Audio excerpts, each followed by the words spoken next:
नमस्कार दोस्तों, स्वागत है आपका आज की नई कहानी में। मेरी सास बहुत नेक थी, पर मेरी एक गलती की वजह से वो ठंड में चल बसी।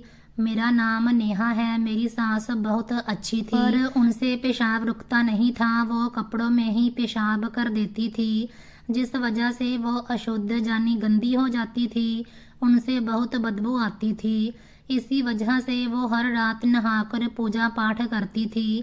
पर सर्दियों में जब गैस का बिल ज़्यादा आया तो मैंने सख्ती से मना कर दिया। मैंने सास को गीजर चलाने से रोक दिया और कहा, अगर ठंडे पानी से नहीं नहा सकती तो पूजा मत करो। वो बेचारी ठंडे पानी से ही नहाने लगी। नहाकर बाहर आई तो बहुत रोई, पर मैंने ध्यान नहीं दिया। वो रोज हाथ जोड़कर कहती, बहू गीजर चला दो, पर मैं साफ मना कर देती। कुछ दिन बाद ठंडे पानी से नहाने की वजह से मेरी सास चल बसी। अभी उनका अंतिम संस्कार भी नहीं हुआ था कि मुझे समझ नहीं आया कि मेरे पापों की सजा मुझे ऐसे मिलेगी। अभी घर में एक शब पड़ा था कि इतनी बड़ी मुसीबत आ गई। सब लोग हैरान थे, बातें कर रहे थे, कह रहे थे कि नेहा के घर ये क्या हो गया, कैसे हो गया। इसके पीछे तो कोई बहुत बड़ी कहानी लगती है, वरना किसी के साथ ऐसा थोड़ी होता है। थोड़ी देर में घर का माहौल इतना खराब हो गया कि मुझे पता ही नहीं चला घर में क्या हो रहा है। जिसके हाथ जो चीज़ लगी वो उठाकर ले गया। अब आप लोग खुद सोचेंगे ऐसा भी क्या हुआ होगा कि हम लोग अपने घर की चीज़ों से ही बेखबर हो गए। पर मुझे पता था ये सब एक वजह से हो रहा है, और वो वजह थी वो शव जो घर में पड़ा था। मैं फौरन उस शव की तरफ बढ़ी, और जैसे ही मैंने उसके चेहरे से कपड़ा हटाया, मेरे पैरों तले से ज़मीन निकल गई, क्योंकि मुझे तो लगा था कि वो शव। मैं एक आम सीधी सादी सी लड़की थी, बस ये चाहती थी कि शादी के बाद मेरी ज़िंदगी अच्छी गुजरे। क्योंकि शादी से पहले मेरी माँ हर बात पर यही कहती थी कि जब शादी हो जाएगी तो अपने पति के साथ अपनी ज़िंदगी गुजारना, वहाँ पर तुम्हारे ऊपर कोई रोक टोक नहीं होगी। लेकिन मैं सोचती थी कि ऐसा घर ना मिल जाए जहाँ हमारे घर से भी ज़्यादा रोक टोक हो। और भगवान की कृपा हुई, मुझे एक छोटी सी फैमिली मिल गई। मेरी शादी रोहित से हुई तो मैंने सोचा कि मेरी किस्मत बदलने वाली है। रोहित का घर अपना था, परिवार में सिर्फ उसकी माँ थी और वो अच्छी कमाई करता था। ये सब कुछ मेरी उम्मीद के मुताबिक था, और इसीलिए मैंने इस रिश्ते के लिए हाँ कर दी। हालांकि रोहित की शक्ल सूरत की कोई खास बात नहीं थी, लेकिन एक छोटा परिवार, अपना घर और अच्छे पैसे की वजह से मेरा दिल मान गया। शुरू के दिन बहुत अच्छे गुजरे। रोहित के साथ वक्त अच्छा था और उसकी माँ भी बहुत प्यार करने वाली थी। मैंने अपने मन में ये प्रार्थना की कि मेरी ज़िंदगी हमेशा इसी तरह आसान और सुकून से भरपूर रहे। मुझे लगा कि अब मुझे ज़्यादा मेहनत करने की ज़रूरत नहीं होगी, ना ज़्यादा काम करना पड़ेगा और ना ही किसी बड़ी जिम्मेदारी का बोझ उठाना होगा। लेकिन जल्द ही हालात ने कुछ और रुख ले लिया।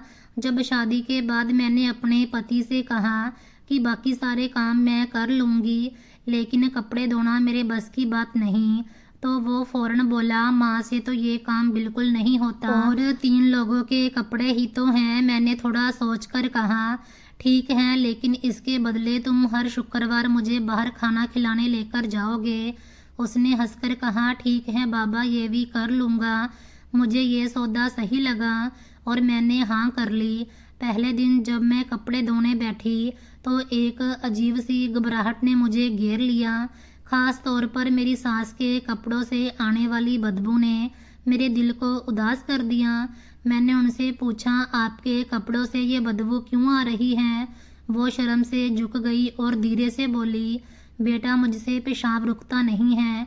बुढ़ापे की वजह से कंट्रोल नहीं रहता, बार बार नहाना पड़ता है, इसी वजह से कपड़े भी खराब हो जाते हैं।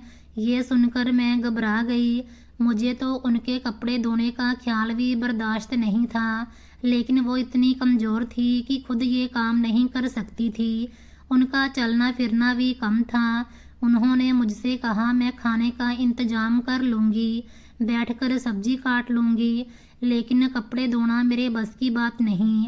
उसी दिन मैंने पति से बात की। मैंने उसे साफ साफ कहा, ये मेरी उम्मीद से ज़्यादा मुश्किल काम है।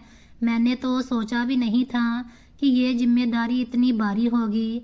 उसने प्यार से जवाब दिया, कपड़े तो बस मशीन में डालने होते हैं, माँ के कपड़े सबसे आखिर में डाल दिया करो।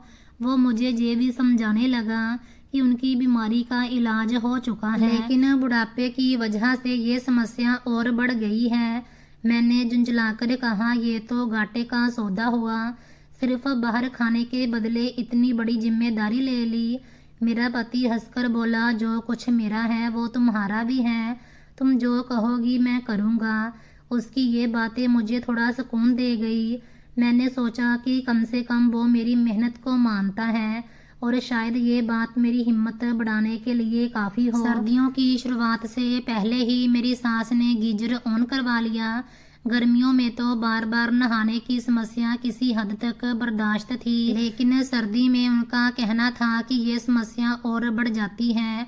वो रात को नहा धोकर पूजा करती और अपनी बीमारी के बारे में और ज़्यादा बात बताती। उन्होंने एक दिन मुझे बताया कि उनके साथ ये समस्या जवानी से ही थी।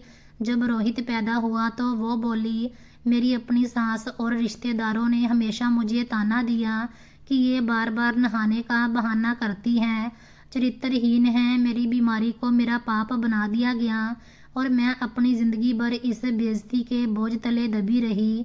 उनकी आंखों में छुपी लाचारी ने मुझे कुछ पलों के लिए चुप करवा दिया। वो कहती थी कि भगवान का शुक्र है कि मुझे तुम जैसी बहू मिली। तुम मेरा कितना ख्याल रखती हो, तुमने कभी मेरे बारे में कुछ बुरा नहीं कहा। उनकी तारीफों के बावजूद मेरे मन में बेचैनी रहती। मैं अपने कामों को दिल से नहीं कर पाती थी और हमेशा यह महसूस करती थी कि ये सब मेरे लिए एक बोझ है। सास की मदद बस इतनी होती थी कि बैठकर सब्जी काट दे, 2 प्लेटें धो दें, जहाँ कोई बिस्तर ठीक कर दें। ये सब मेरे लिए काफ़ी नहीं था, क्योंकि कपड़े धोना सबसे मुश्किल काम था। घर की सफाई, झाड़ू पोछा और बाकी काम भी मुझे ही करने पड़ते थे। रोहित का स्वभाव इन सब में बहुत साथ देने वाला था, लेकिन मैं अक्सर इस पर अपने नखरे दिखाती। एक दिन मैंने झुंझलाकर कहा, तुम्हारी माँ के काम करते करते मेरी कमर टूट जाती है और तुम्हें कोई फिक्र ही नहीं है। रोहित हंसने लगा, मेरे करीब आया और बोला, चलो आज बाहर खाने चलते हैं, तुम्हें तुम्हारी पसंद की बिरयानी खिलाता हूँ। मैंने मुंह बनाकर कहा, बिरयानी ही क्यों, मुझे आइसक्रीम भी चाहिए। ठीक है बाबा, बिरयानी भी होगी और आइसक्रीम भी, बस मुस्कुरा दो, तुम्हारी मुस्कुराहट मेरे लिए सब कुछ है। वो बोला। उसने फौरन गाड़ी निकाली और मुझे बाहर ले गया। रास्ते में मैं अपनी शिकायतें गिनवाती रही और वो हंसते हुए हर बात पर, हाँ मेरी रानी आप बिल्कुल ठीक कह रही हैं, कहता रहा। जब हम रेस्टोरेंट पहुँचे तो मैंने अपनी पसंद का खाना मंगवाया और अपनी आइसक्रीम भी खाई। वो मेरे चेहरे पर खुशी देखकर खुश नजर आया। हर बार जब मैं सास के कामों का बोझ महसूस करती तो मैं किसी न किसी बहाने से रोहित को अपनी बात मनवाने की कोशिश करती थी। कभी कहती, आज शॉपिंग पर लेकर चलो। वो हंसते हुए कहता, बस मेरे सारे पैसे तुम्हारी खुशियों पर लग रहे हैं, लेकिन ठीक है चलो। एक दिन जब वो 5,000 लेकर आया तो मैंने उसे फ़ौरन कहा, मुझे नया सूट लेना है। वो मुस्कुराकर बोला, अभी तो तनख्वाह हाथ में आई है और तुमने खर्चने की तैयारी कर ली। मैंने मुंह बनाते हुए कहा, इतने काम करती हूँ और तुम्हें मेरी ज़रूरतों की फ़िक्र ही नहीं है। अरे फ़िक्र कैसे ना होगी, कल ही तुम्हें लेकर चलूँगा, जो दिल चाहे खरीद लेना। उसने मेरे माथे पर हाथ रखकर मेरा मूड ठीक करने की कोशिश की। एक शाम मैं रसोई में काम कर रही थी और मेरी थकान चेहरे पर साफ दिख रही थी। रोहित ने आकर कहा, आज बहुत थक गई हो, क्यों ना बाहर चलें। मैंने गुस्से से कहा, बाहर चलने से मेरे काम खत्म हो जाएंगे क्या? वो हंसते हुए बोला, कम से कम तुम्हारा मूड तो ठीक हो जाएगा, चलो आइसक्रीम खाते हैं। मैंने नरमी से कहा, आज नहीं कल ले जाना। ठीक है, तुम्हारी हर बात सिर आँखों पर, वो बोला और मेरा हाथ थामकर मुझे तसल्ली दी। रोहित वाकई मेरा बहुत ख्याल रखता था। जो कमाता था मुझ पर खर्च करता था और मेरी हर बात मानने की कोशिश करता था, लेकिन मैं उसके सामने अपनी खुशी जाहिर नहीं करती थी। मैं चाहती थी कि वो हमेशा मेरे मूड को बेहतर करने की कोशिश करता रहे। वो मेरे चेहरे पर मुस्कुराहट देखने के लिए हर मुमकिन कोशिश करता। सास के काम मेरे लिए बोझ जरूर थे, लेकिन इस बोझ के बदले में मैं अपनी बातें मनवा लेती थी। मेरे लिए ये एक अजीब सी स्थिति थी। एक तरफ मैं अपनी ज़िंदगी की परेशानियों से परेशान थी और दूसरी तरफ मेरे पति के प्यार और त्याग ने मुझे सुकून दिया हुआ था। मेरी सास का स्वभाव अजीब सा था। वो हम दोनों पति पत्नी के मामलों में कभी दखल नहीं देती थी। उनका ये अंदाज मुझे हैरान भी करता था और कभी कभी अच्छा भी लगता था। वो अक्सर कहती, बहू को खुश रखो, बाहर लेकर जाया करो, यही दिन हैं जो याद रहते हैं। उनकी ये बातें सुनकर कभी कभी मैं मुस्कुराने लगती। कभी सोचती कि उनकी अपनी ज़िंदगी शायद इतनी खुश नहीं रही होगी। तभी वो रोहित को ये सलाह देती हैं। उन्होंने कभी हमें रोका ही नहीं, ना ही हमारे निजी मामलों में कोई राय दी। जब भी मैं और रोहित हंसते मुस्कुराते तो वो एक कोने में बैठकर चुपचाप देखती और चेहरे पर हल्की सी मुस्कुराहट आ जाती। सास की ये बातें रोहित के लिए शायद भगवान का हुक्म थी। वो अक्सर मेरे मूड के बिगड़ने पर फौरन मान जाता, चलो बाहर चलते हैं, कुछ खा लेते हैं। माँ जी भी यही कहती हैं कि तुम्हें खुश रखूं। कभी कभार मैं जिद करती तो वो कहता, माँ की बात सुन लो, वो ठीक कहती हैं। उनकी ये बातें अक्सर मेरे दिल को नरम कर देती थी। मुझे एहसास होता कि उनकी नीयत हमेशा अच्छी थी और वो वाकई चाहती थी कि हमारा रिश्ता खुशियों से भरपूर हो। लेकिन उनका चुप रहना कभी कभी मुझे उलझा देता था। वो कभी किसी बात पर एतराज नहीं करती थी, ना कभी मुझसे कोई शिकायत करती। उनकी इस चुप्पी में एक अजीब सा सुकून और अपनी दुनिया से लगाव झलकता था। मुझे उनकी ये बात हमेशा याद रहेगी कि यही दिन हैं जो याद रहते हैं। ये शब्द सुनकर मैं हमेशा सोचती शायद वो हमें वो ज़िंदगी जीने देना चाहती थी जो वो खुद ना जी सकी। ये सब तो ठीक था, लेकिन घर में कोई कितनी भी मोहब्बत से रहता हो, कभी ना कभी झगड़ा जरूर होता है। और हमारे घर में वो झगड़ा गैस के बिल की वजह से आ चुका था। गैस का बिल देखकर मेरा गुस्सा साथ में आसमान पर पहुंच गया। मेरी आंखों के सामने वो रकम घूमने लगी जो मुझे हर महीने अपने खर्चों से बचाने की उम्मीद थी, लेकिन इस महीने के बिल ने मेरी सारी उम्मीदें मिट्टी में मिला दी थी। मैंने बिल को हाथ में पकड़े रोहित की तरफ देखा जो आराम से चाय पी रहा था। मन किया कि पूछूं ये क्या हो रहा है। तुम्हारे दिए हुए पैसों से घर का खर्च तो चल रहा है, लेकिन मेरा क्या? मेरे लिए तो कुछ भी नहीं बच रहा। मेरी पड़ोसन की बातों ने आग में घी डाल दिया। गीजर सबसे ज़्यादा गैस खाता है। ये शब्द मेरे कानों में गूंज रहे थे। मेरे दिल में ख्याल आया, मेरी सास को यह एहसास नहीं कि उनकी बीमारी और उनका खर्च मेरे लिए रोज़ एक कुर्बानी बन गया है। मुझे याद आया कि रोहित हमेशा कहता है, जो पैसे दे रहा हूँ इन्हीं में गुजारा करो, और मैं हर बार अपनी बचत के पैसे छुपा कर रखती थी। लेकिन इस बार तो ये बिल सब कुछ ख़त्म कर देगा। मेरे अंदर एक तूफान उठने लगा। मैंने सोचा ये सब मेरी जिम्मेदारी क्यों बन गया है। ये गीजर सारा दिन चलता रहता है और बिल मेरी बचत पर भार करता है। मैंने बिल को जोर से मेज पर पटक दिया और मन में कहा, ये नाइंसाफ़ी है। रोहित के नियम अपनी जगह, लेकिन ये समस्या सिर्फ मेरी क्यों? मुझे सास की बीमारी पर गुस्सा नहीं था, लेकिन उनकी लाचारी पर जरूर था। क्या वो नहीं देख सकती कि ये बिल कितना बड़ा बोझ बन गया है? ये गुस्सा सिर्फ गैस के बिल तक सीमित नहीं था, ये इस बात से जुड़ा था कि मेरी कुर्बानियों को कोई अहमियत नहीं दी जा रही। क्या ये मेरा घर नहीं? क्या मेरे सपने, मेरी ज़रूरतें, मेरी इच्छाएं किसी को दिखाई नहीं देती? मैंने मन में फैसला किया कि इस समस्या को नज़रअंदाज नहीं करूँगी। इस बार मैं रोहित से बात करूँगी, साफ साफ कहूँगी कि ये बिल मेरे लिए बर्दाश्त से बाहर है। लेकिन मन में कहीं डर भी था, क्या वो मेरी बात सुनेगा? क्या वो ज़्यादा पैसे देने के लिए राज़ी होगा? या फिर मैं इसी तरह अपनी खुशियों को कुर्बान करती रहूंगी। ये लड़ाई अब जरूरी थी। गैस के बिल ने मेरे अंदर वो आग जला दी थी जो हर चुप रहने वाली कुर्बानी के साथ सुलगती रहती थी। और अब ये आग बुझाने का वक्त आ गया था। पति जितना भी अच्छा हो वो होता तो पति ही है ना। अगर मेरा पति मेरी हर बात मानता था तो वो अपनी बातें भी तो मनवाता था। ऐसा नहीं था कि वो अपनी बातें नहीं मनवाता था। वो मुझे एक बार पैसे दे देता तो दोबारा कहता था कि पैसों की मांग मत करना। वो मेरी हर ज़रूरत का ख्याल रखता था, इसीलिए अलग से मुझे जेब खर्च नहीं देता था। घर में खाना मेरी मर्जी का बनता था। जब मेरा मन करता वो मुझे बाहर लेकर जाता। मेरे कपड़े, मेरे जूते, हर चीज़ का ख्याल रखता था। ऐसे में मैं उससे मांग भी नहीं सकती थी।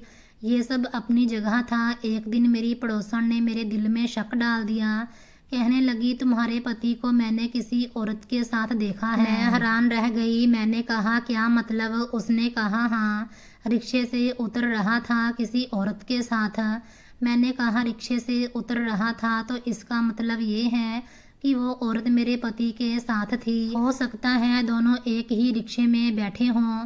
उसने कहा, स्पेशल रिक्शे में अलग अलग सवारी थोड़ी बैठती है। उसने बार बार मेरे दिमाग में ये बात डालनी शुरू कर दी। मैंने कहा, मेरा पति तो बहुत अच्छा है। कहने लगी, बड़े अच्छे अच्छे पति भी धोखा दे जाते हैं, बेवफाई करते हैं। मैंने तुम्हारे पति को तुमसे ज़्यादा खूबसूरत और कम उम्र लड़की के साथ देखा है। अब तुम खुद ही पता लगाओगी कि वो कौन थी।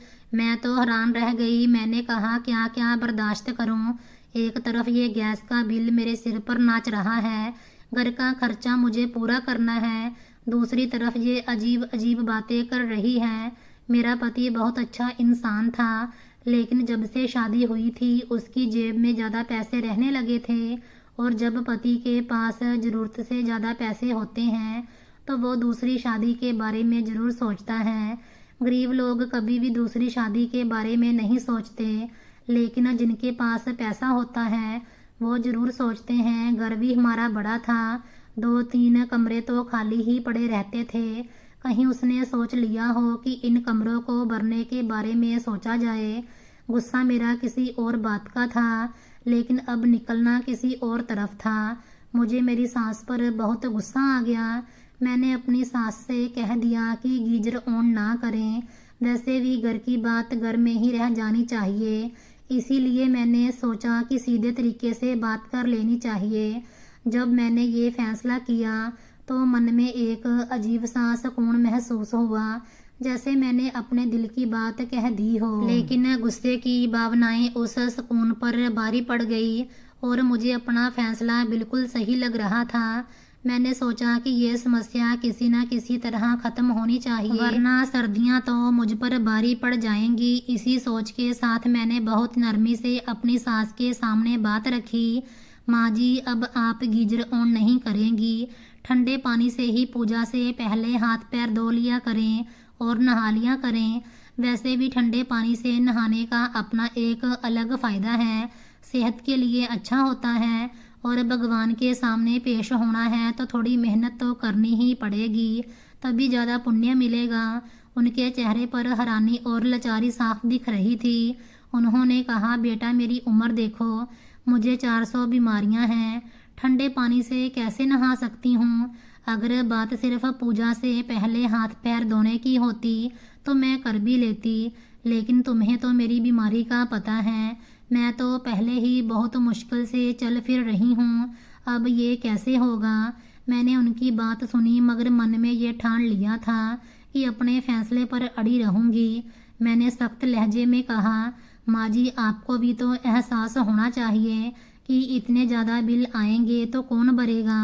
आपको पता है आजकल गैस के बिल कितने ज़्यादा होते हैं। अगर लाखों रुपए का बिल आ गया तो कौन देगा। और अगर ये गैस का मीटर ही हटा दिया गया तो फिर गैस कहाँ से आएगी। ऐसे में तो लोग सिलेंडर में गैस खरीदकर इस्तेमाल करते हैं, जो और भी महंगी होती है। सर्दियाँ अभी शुरू हुई हैं, पूरी सर्दियाँ निकलनी हैं। आप भी मेरी मजबूरी को समझने की कोशिश करें। मेरी बातों से उनकी लाचारी और बढ़ गई। वो बार बार कहने लगी, ऐसा नहीं हो सकता। मैं ये नहीं कर सकती। ठंडे पानी से नहाना मेरे बस की बात नहीं है। लेकिन मैंने भी ठान रखा था कि कोई भी बात नहीं मानूंगी। मैंने दो टुक अंदाज में कहा, माँ जी मैंने जो कह दिया सो कह दिया। अगर आपने अब गीजर ऑन किया तो मुझसे बुरा कोई नहीं होगा, और अगर आपने मेरे मना करने के बावजूद गर्म पानी करने की कोशिश की तो मैं गीजर का कनेक्शन ही कटवा दूंगी। उन्होंने अविश्वास से मेरी तरफ देखा। मुझे लगा जैसे वो आखिरी उम्मीद के सहारे रोहित से बात करने का सोच रही हैं। मैंने तुरंत उनकी सोच पर पानी फेरते हुए कहा, और खबरदार ये बात तुमने रोहित को बताई तो फिर जो होगा तुम जानती हो। मैं भी इसी घर में हूँ और तुम्हारे लिए बेहतर यही है कि तुम मेरे कहने पर अमल करो और रोहित के सामने ये बात ना लाओ। मेरे लहजे की सख्ती ने उन्हें चुप करवा दिया। वो एक पल के लिए कुछ बोल ना सकी, जैसे उनके पास कहने के लिए कुछ बचा ही ना हो।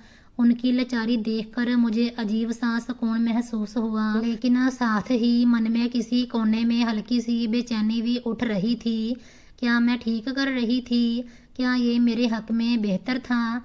लेकिन इस वक्त मेरी मजबूरी और गुस्से ने इन सवालों को पीछे धकेल दिया। घर के हालात, जिम्मेदारियां और रिश्तों का बोझ अजीब सी उलझन पैदा कर रहा था।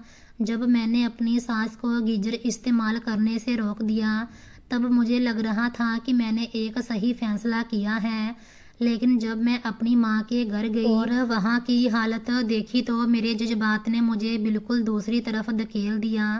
रात रुकने के इरादे से जब मैं अपनी माँ के घर पहुँची तो मैंने उनके लिए खाने पीने का इंतजाम पहले ही कर लिया था ताकि वहाँ रहते हुए मुझे ज़्यादा फिक्र ना हो। मैंने अपनी सास के लिए भी घर छोड़ने से पहले खाना तैयार कर दिया था ताकि मेरे पति को कोई परेशानी ना हो। लेकिन जब मैं अपनी माँ के घर पहुँची और वहाँ के हालात देखे तो दिल बहुत दुखी हुआ। ठंडे पानी से जब मैंने हाथ धोए तो मेरे हाथ कांप रहे थे। मैं हैरान रह गई और माँ से पूछा, माँ आपके घर में तो गीजर था ना? माँ ने धीमी आवाज़ में जवाब दिया, हाँ बेटा था, लेकिन ख़राब हो गया था तो बेच दिया। ये सुनकर मेरे दिल को झटका लगा। फिर आप क्या करती हो? मैंने बेचैनी से पूछा। माँ ने शांत लहजे में कहा, बेटा जैसे सब करते हैं वैसे ही गुजारा कर लेती हूँ, भगवान मालिक है। मैंने कहा, नहीं माँ, पानी बहुत ठंडा है, आप बीमार हो जाएंगी। ये तो भैया को फिक्र करनी चाहिए ना, अच्छी खासी कमाई करता है, घर में दूसरा गीजर नहीं लगवा सकता। मेरी भाभी ने ये बात सुन ली तो कहने लगी, हम इस घर को चला रहे हैं, यही काफ़ी है। अगर तुम्हें इतनी फिक्र है तो अपनी माँ के लिए खुद ही गीजर का इंतजाम क्यों नहीं कर देती। ये बात सुनकर मेरे स्वाभिमान को चोट लगी और मैंने ऊंची आवाज़ में कह दिया, आज करके ही जाऊंगी इंतजाम। मेरी भाभी कहने लगी, बड़ी आई एक ही दिन में इंतजाम करने वाली। तुम्हें पता है इस सीजन में गीजर की क्या कीमत है? वो मुझे बार बार जवाब दे रही थी और मुझे बहुत गुस्सा आ रहा था। लेकिन मैंने उनको जवाब नहीं दिया क्योंकि मैंने सोचा कि मैं वो करके दिखाऊंगी जो मैं बोल रही हूँ। ये जवाब मेरे लिए बर्दाश्त से बाहर था। मैंने गुस्से और दुख के मिले जुले जज्बात में कहा, नहीं माँ, ऐसे तो आप बीमार हो जाएंगी, आपकी सेहत से कोई समझौता मंजूर नहीं है। माँ ने मेरी बात को हंसी में उड़ाने की कोशिश की, लेकिन मन ने एक फैसला कर लिया था। मेरे पास जो पैसे घर के खर्चों से बचाए हुए थे वो मेरे छोटे मोटे शौक पूरे करने के लिए थे, लेकिन इस वक्त वो सब बेकार लगने लगे। मैंने वही पैसे निकाले और अपनी माँ के लिए एक नया गीजर खरीदने का इंतजाम कर दिया। माँ ने हैरानी और थोड़ी परेशानी के साथ कहा, बेटा गीजर तो ठीक है, लेकिन इसका बिल बहुत ज़्यादा आएगा। मेरे पास तो वो भरने की भी गुंजाइश नहीं है। मैंने उनको तसल्ली देते हुए कहा, माँ बिल की फ़िक्र आप मत करो, मैं भर दिया करूँगी। आपकी उम्र में मैं आपको ठंडे पानी से नहाते जहाँ काम करते नहीं देख सकती। ये बात मैं बिल्कुल बर्दाश्त नहीं कर सकती।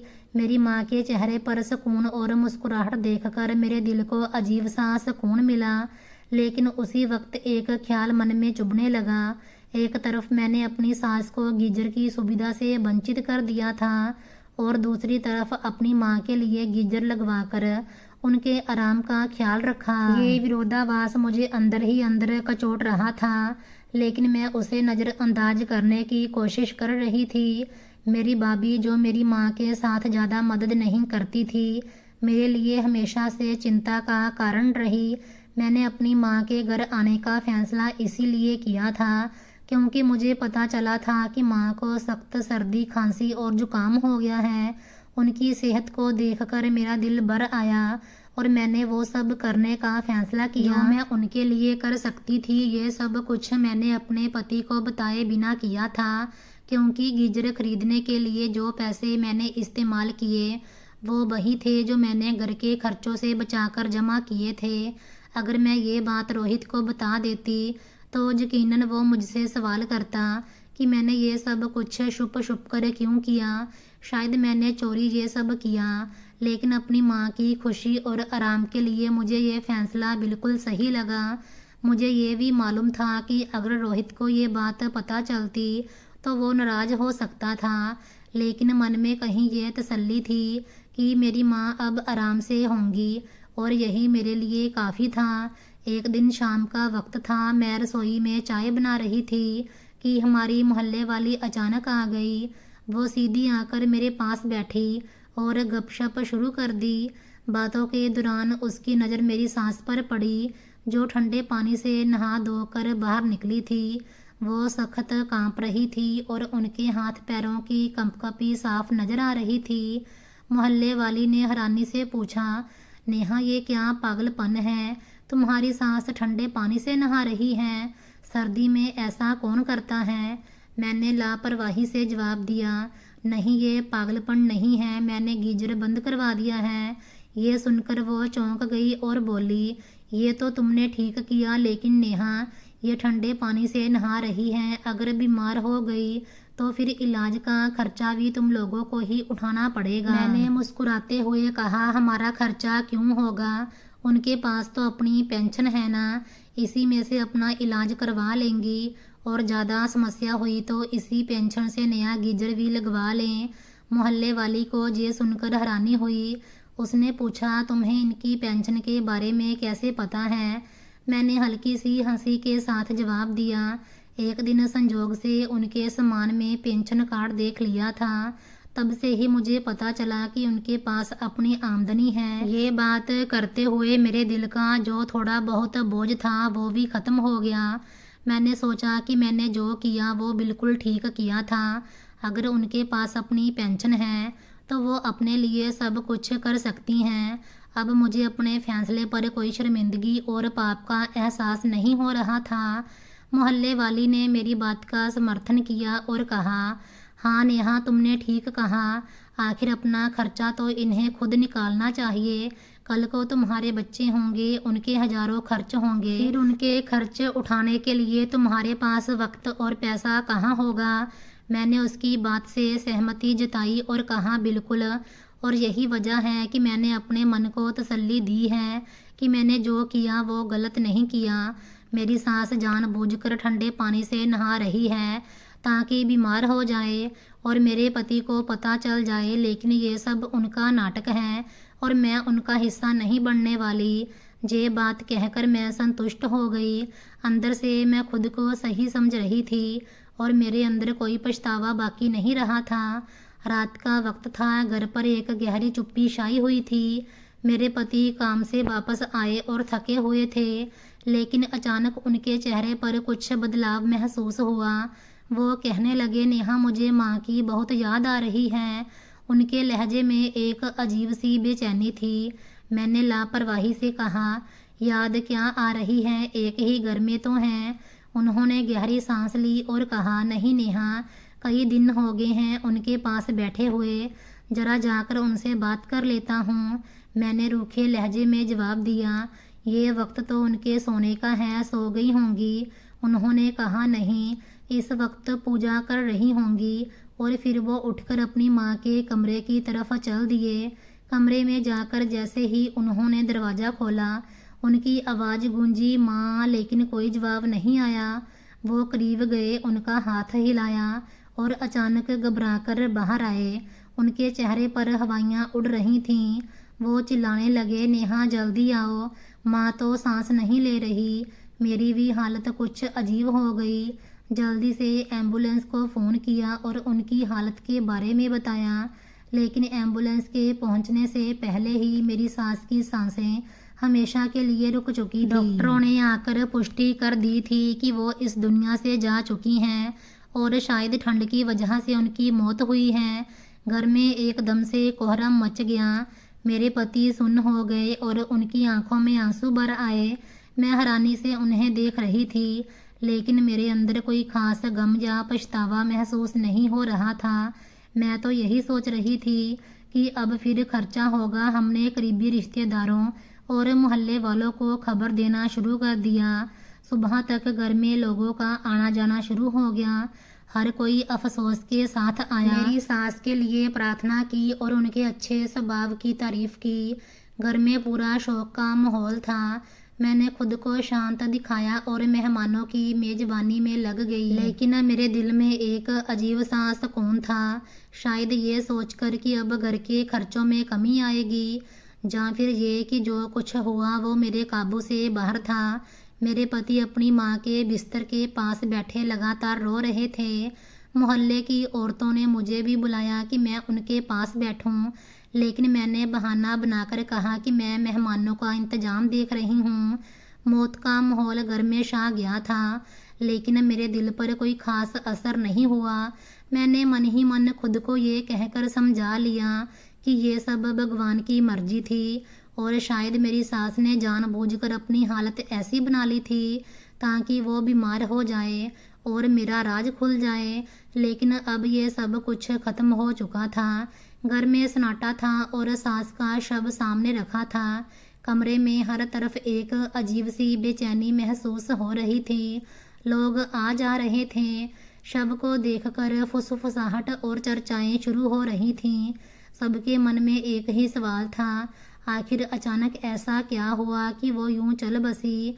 कुछ महिलाओं ने शव के करीब जाकर देखा और होठों और हाथ पैरों का नीलापन नोट किया।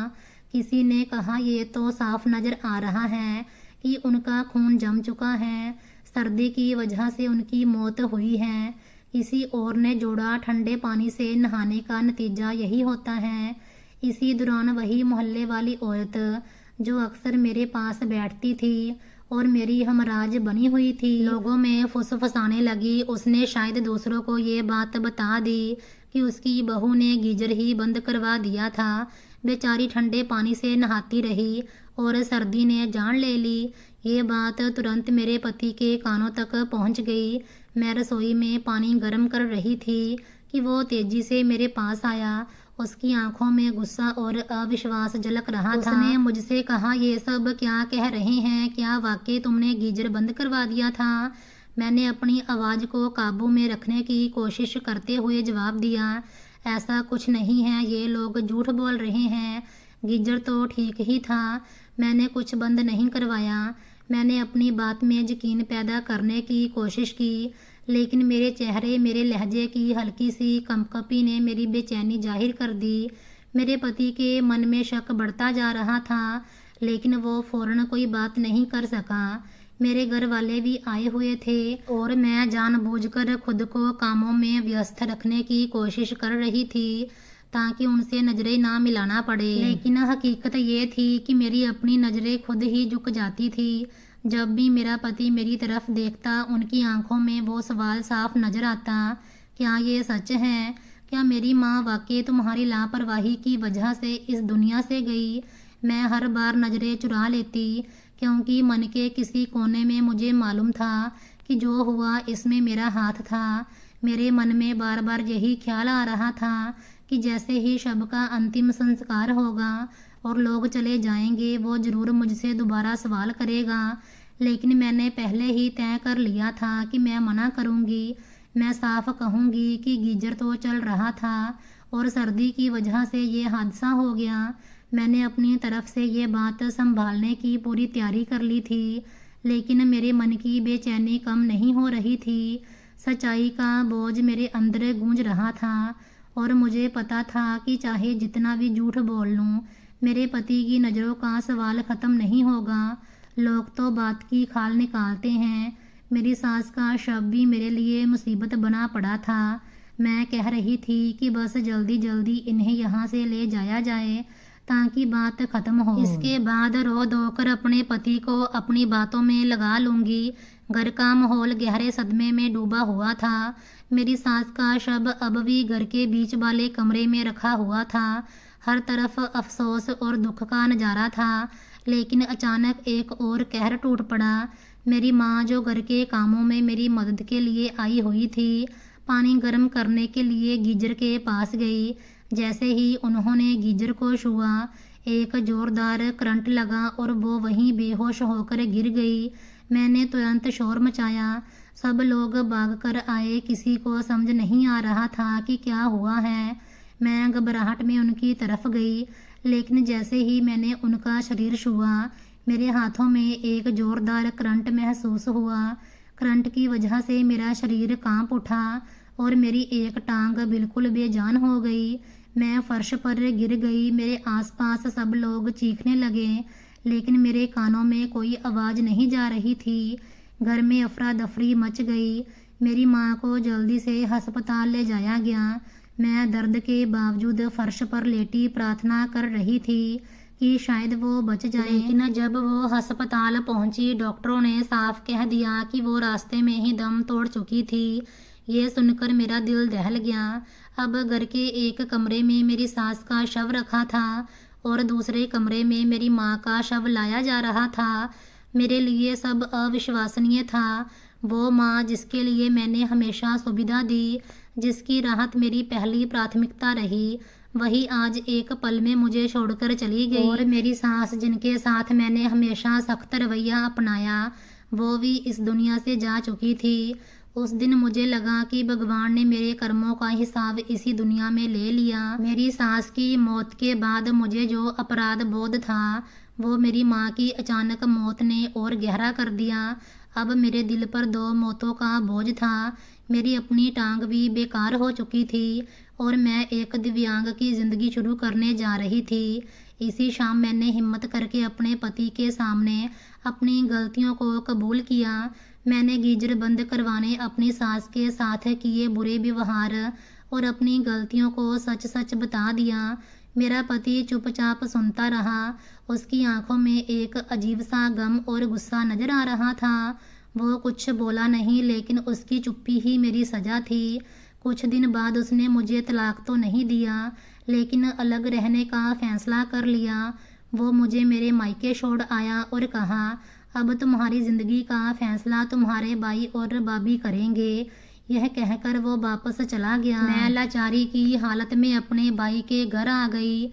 यहाँ मेरी ज़िंदगी उनकी दया पर गुजरेगी।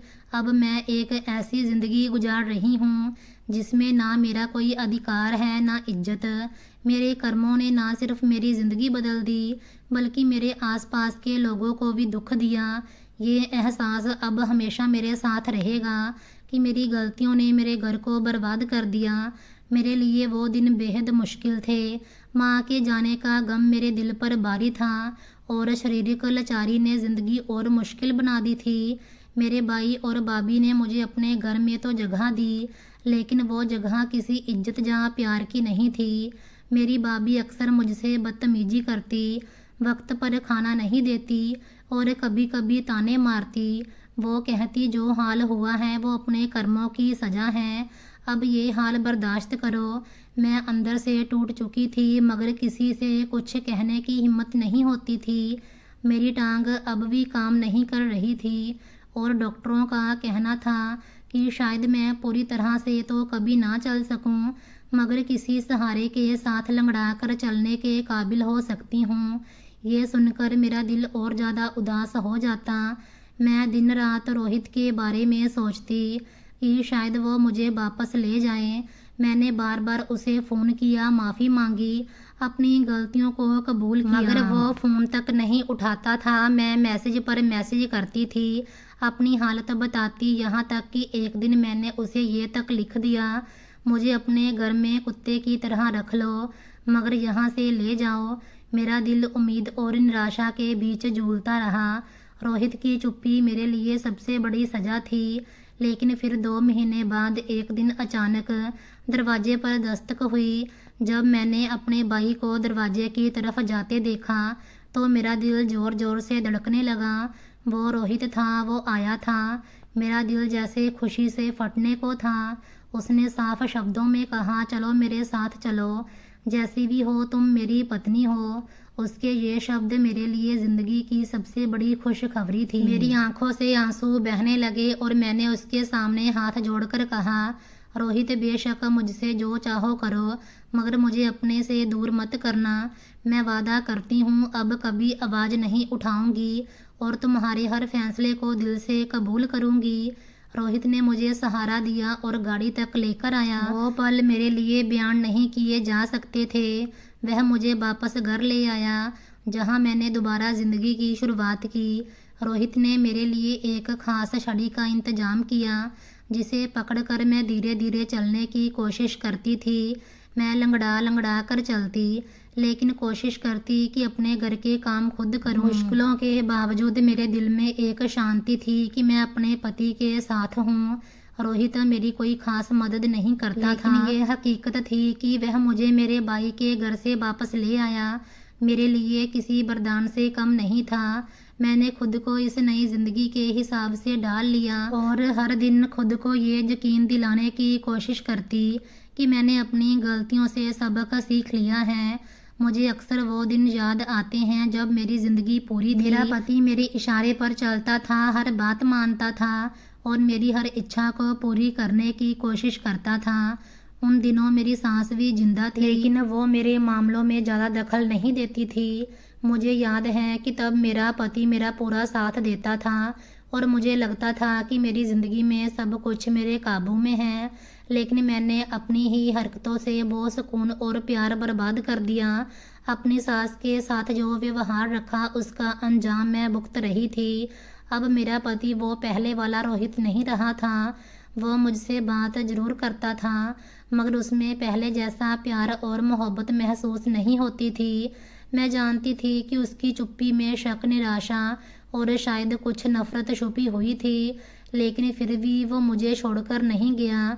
यही बात मुझे उसके अच्छे इंसान होने का यकीन दिलाती थी।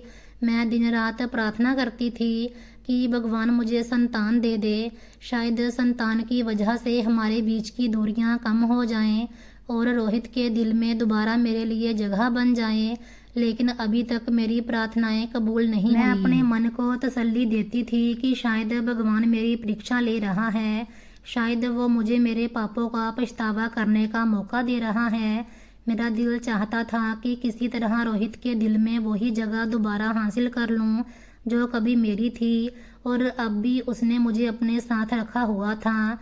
ये उसकी इंसानियत और अच्छाई का सबूत था, लेकिन मैं जानती थी कि वो प्यार, वो रिश्ता जो कभी हमारे बीच था, अब सिर्फ मेरे सपनों में बाकी रह गया था। मेरी ज़िंदगी अब ठहर सी गई थी। मैंने खुद अपने हाथों से अपनी खुशियाँ, अपने रिश्ते और सुकून बर्बाद कर दिया। मेरा पति मुझसे सिर्फ ज़रूरत की बात करता है। उसकी नज़रों में वो प्यार नहीं रहा जो कभी मेरे लिए हुआ करता था, और मन की बातें शायद अब उसके मन में ही दब गई हैं। मैं लंगड़ा लंगड़ा कर चलती हूँ और हर कदम मुझे मेरे बीते हुए फैसलों की याद दिलाता है। अपनी माँ की याद आती है जो मेरी हर ज़रूरत का ख्याल रखती थी, और मेरी सास की भी, जिन्हें मैंने अपनी जिद और लालच की भेंट चढ़ा दिया। दोनों माएँ मेरी ज़िंदगी का हिस्सा थी, मगर मैंने खुद उनसे दूरी बना ली। मेरे लालच, मेरी जिद और स्वार्थ ने मेरे आसपास के लोगों को मुझसे दूर करवा दिया। अगर मैंने अपनी सास के साथ प्यार और सम्मान का रिश्ता रखा होता तो शायद आज मेरे हालात कुछ और होते। मेरी माँ, जो मेरी सबसे बड़ी सहारा थी, वो भी मुझे इस दुनिया में अकेला छोड़ गई। अब मैं दिन रात भगवान से माफ़ी मांगती हूँ।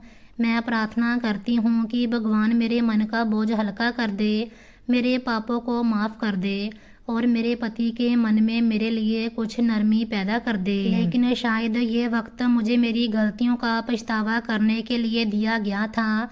मेरी ज़िंदगी अब एक चुप सजा बन चुकी है, जहाँ मैं अपने पापों के अंजाम को रोज़ देखती हूँ।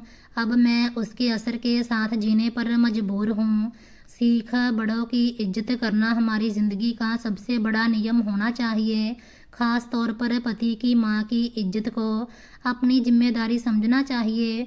वो माँ जिन्होंने अपने बेटे को इस मुकाम तक पहुँचाया, उसकी परवरिश की, उसकी ज़रूरतें पूरी की और उसे इस ज़िंदगी के काबिल बनाया, उसका सम्मान ना करना सरासर नाइंसाफ़ी है। मुझे आज अपनी ज़िंदगी के इन पलों पर बेहद अफसोस होता है। जब मैंने अपनी सास के साथ बुरा व्यवहार किया, मैंने उनकी ज़रूरतों को नज़रअंदाज किया, उन्हें तकलीफ़ दी और अपनी खुशी और आराम के लिए उनकी कुर्बानी को भूल गई। मेरी सबसे बड़ी गलती ये थी कि मैंने ये सोचा कि वो मेरे लिए बोझ हैं और मैंने उनके खिलाफ़ गलत फैसले किए। अपनी सास के साथ बुरा व्यवहार करते वक्त मैं ये भूल गई थी कि वो भी किसी की माँ है, किसी की बेटी हैं और उनके भी जज्बात हैं। मैंने अपनी माँ के लिए सुख सहूलतें पैदा करने के चक्कर में अपनी सास को नज़रअंदाज किया और उनके साथ जो नाइंसाफ़ी की, उसका बदला भगवान ने मुझे सख्त तरीके से दिया। जब मैंने उनसे गीजर की सुविधा छीन ली और उनके लिए मुश्किलें पैदा की, तो उस वक्त मुझे एहसास नहीं था कि मैं क्या गलत कर रही हूँ। मैंने ये सब अपनी माँ के लिए किया, जो यकीनन एक अच्छी बात थी, लेकिन इस अच्छाई के पीछे मेरी नीयत साफ नहीं थी।